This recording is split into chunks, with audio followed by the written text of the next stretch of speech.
তো নবীজি সাল্লাল্লাহু আলাইহি ওয়াসাল্লামকে আল্লাহ তাআলা নিজের জাতি থেকে তাকে আল্লাহ তাআলা পাঠালেন এবং সেই জাতির মাঝে তিল তিল করে তাকে বড় করে তুললেন। যখন তিনি জন্মগ্রহণ করলেন, এরপরে তার দুধ পান করানোকে কেন্দ্র করেও পুরো আরবের মধ্যে একটা আলোড়ন তৈরি হলো। ওইটা আবার টক অফ দ্য কান্ট্রিতে পরিণত হয়েছে। যেমন নবীজি সাল্লাল্লাহু আলাইহি ওয়াসাল্লামের জন্মের পরপর সর্বোচ্চ 7 দিনের মতো মা আমেনা নিজের দুধ পান করিয়েছিলেন।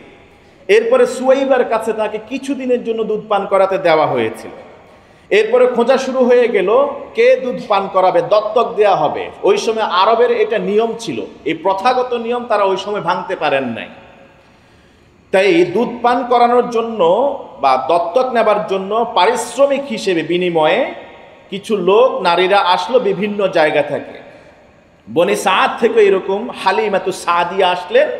তিনি আসার পরে প্রথমত তাকে নিতে চান নাই, কারণ আব্দুল মুত্তালিব তখন বলেছিলেন আমার একজন নাতি আছে, একেবারে এতিম, জন্মের 6 মাস আগেই বাবা ইন্তেকাল করেছে, আর আমার এই নাতি তার ঘর বাড়ি ঠিক মতো নাই, এই নাতির এরকম সম্পদ নাই, তোমরা তাকে নিতে পারো। যখন সবাই রিজেক্ট করলো তাকে নিবেন না, ইভেন এক পর্যায়ে হালিমাতু সাদিয়া তিনিও নিতে চান নাই, চলে গিয়েছিলেন, আবার ফেরত আসলেন। সুবহানাল্লাহ।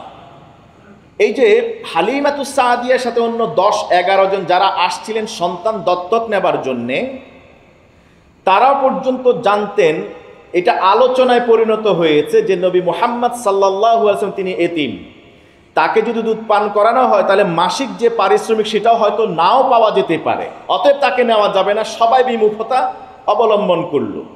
এক পর্যায়ে হালিমাতু সাদিয়া আবার ফিরে আসলেন। ফিরে আসার পরে তিনি এক কারামত ওই সময় দেখতে পেলেন। সুবহানাল্লাহ, অলৌকিকত্ব কিছু একটা দেখলেন।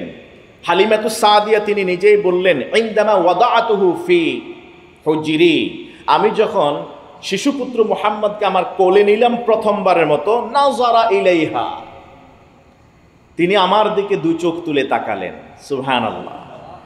ওয়া খারাজা মিনহু নূরু আইনাই, আমি দেখলাম তার 2টি চোখ থেকে নূর এসে আমাকে প্রভাবিত করেছে।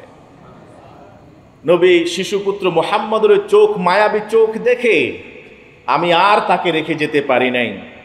যখনই আমি তাকে বুকের সাথে ধরলাম তখনই আমার 2টি কি বলা হয় স্তন পরিপূর্ণ হয়ে গিয়েছে দুধে। সুবহানাল্লাহ। এবং ওই সময়ে টক অফ দ্য কান্ট্রিতে পরিণত হয়েছে। নবীজি সাল্লাল্লাহু আলাইহি ওয়াসাল্লামের একজন দুধ বোন ছিলেন শাইমা, তিনি বাম পাশ থেকে খেতেন, নবীজি সাল্লাল্লাহু আলাইহি ওয়াসাল্লাম ডান পাশ থেকে খেতেন। কখনো তিনি ডান পাশ ত্যাগ করে বাম পাশ থেকে খেতেন না। এটাও আবার সবার কাছে ছড়িয়ে গিয়েছে যে এই ছোট্ট শিশুপুত্র মুহাম্মদ তিনি তার দুধ বোনের প্রতি এতটা দয়াদ্র, এতটা তার অধিকারের ব্যাপারে সচেতন, তিনি নিজেরটা বাদ দিয়ে কখনো বোনেরটা থেকে তিনি খেতেন না। সুবহানাল্লাহ। হালিমাতু সাদিয়ার বাসায় যখন নেওয়া হলো তখন বাসায় বরকতে পরিপূর্ণ হয়ে গেল। তার যে বকরি দুধ দিত না, দুধ দেওয়া শুরু করে দিল। তাদের যে বকরিগুলি ছিল সেগুলি বাগানে যেত এবং সবচেয়ে হৃষ্টপুষ্ট হয়ে খেয়ে দিয়ে পেট পুড়ে তারপরে বাসায় ফিরে আসতো। আর অন্যদের বকরিগুলি যেত সকালবেলায় যেত, এদেরকে ছেড়ে দিলে বিকেল বেলায় খালি পেটেই ফিরে আসতো। তখনও নবীজি মুহাম্মদুর রাসূলুল্লাহ সাল্লাল্লাহু আলাইহি ওয়াসাল্লামের কারণে হালিমাতু সাদিয়া নিজে, তার পরিবার ওই সময়ে আলোচনার বিষয় পরিণত হয়ে গেছে। যখন তিনি বের হতেন অন্যদের সাথে খেলাধুলা করতে, বাচ্চাদের সাথে খেলাধুলা করতে বের হতেন, তখনও তিনি আলোচনার টপে ছিলেন। বাচ্চাদের সাথে ভর দুপুরে রোদে বের হতেন, যেমন তার দুধ বোনের সাথে একবার বের হয়েছেন ভর দুপুরে রোদের মধ্যে। কিছুক্ষণ পরে হালিমাতু সাদিয়া খুঁজতে বের হলেন, দেখলেন যে চারদিকে প্রচুর রোদ। তখন তিনি শাইমাকে বললেন, কি ব্যাপার, তোমাদের ভাই কোথায়? তার তো এই গরমে কষ্ট হচ্ছে, তোমরা তাকে দেখবে না, বাসায় নিয়ে আসবে না? তখন তার দুধমা বললেন যে না, আমি তাকিয়ে দেখেছি আমার ভাই রোদের মধ্যে ছিল না। সুবহানাল্লাহ। আমার ভাই যেই জায়গায় গিয়েছে, যেখানে কদম ফেলেছে, সেখানেই একটা মেঘ তাকে ছায়া দিয়েছিল। খেলতে গেছে, সবাই খেলতেছে, অন্যরা রোদে পুড়তেছে, কিন্তু নবী মুহাম্মদ শিশুপুত্র তিনি ছায়ার নিচে, এবং তিনি ওই সময় সন্তানদের মধ্যে আলোচনার পাত্রে পরিণত হয়েছেন। ইভেন তার দুধ বোনও একই কথা বলছেন। এই হাদিস আব্দুল্লাহ ইবনে আব্বাস রাদিয়াল্লাহু তাআলা আনহু তিনি বর্ণনা করেছেন। ইভেন মজার বিষয় হলো, হালিমাতু সাদিয়া 2 বছর যখন পূর্ণ হলো, নবীজি সাল্লাল্লাহু আলাইহি ওয়াসাল্লামকে তখনও দুধ পান করাতে চাইলেন। আল্লাহ রাসূল সাল্লাল্লাহু আলাইহি ওয়াসাল্লাম 2 বছর শেষ হবার সাথে সাথে তিনি দুধ পান করা বন্ধ করে দিলেন, কারণ এটা পরবর্তীতে কোরআনের ভার্ডিক্ট হয়েছে। সুবহানাল্লাহ, যখন শরীয়ত আসে নাই তখনও নবীজি শরীয়ত পালন করেছেন। 2 বছরের বেশি শিশু সন্তানকে দুধ পান করাতে হয় না, নিষিদ্ধ। হালিমাতু সাদিয়া বলেন, আমি 2 বছর শেষ হওয়ার পরেও যখন মুহাম্মদ সাল্লাল্লাহু আলাইহি ওয়াসাল্লাম দুধ পান করানোর ইচ্ছা পোষণ করেছি, তিনি মুখ সরায় নিলেন, তিনি দুধ পান তো করেন নাই।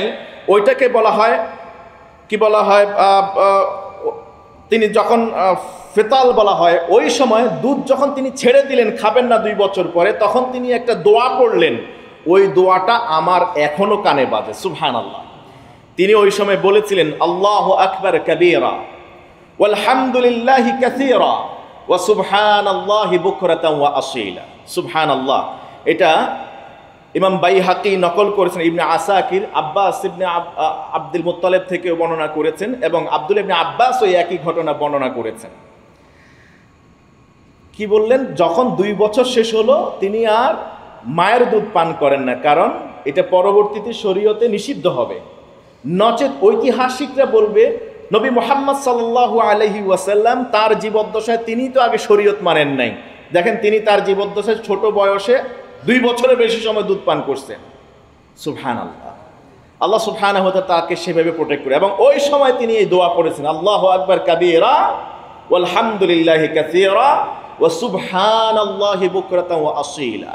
আল্লাহর শুকরিয়া আদায় করেছেন তিনি, যেহেতু পুরো 2 বছর পর্যন্ত তিনি দুধ পান করেছেন। সুবহানাল্লাহ।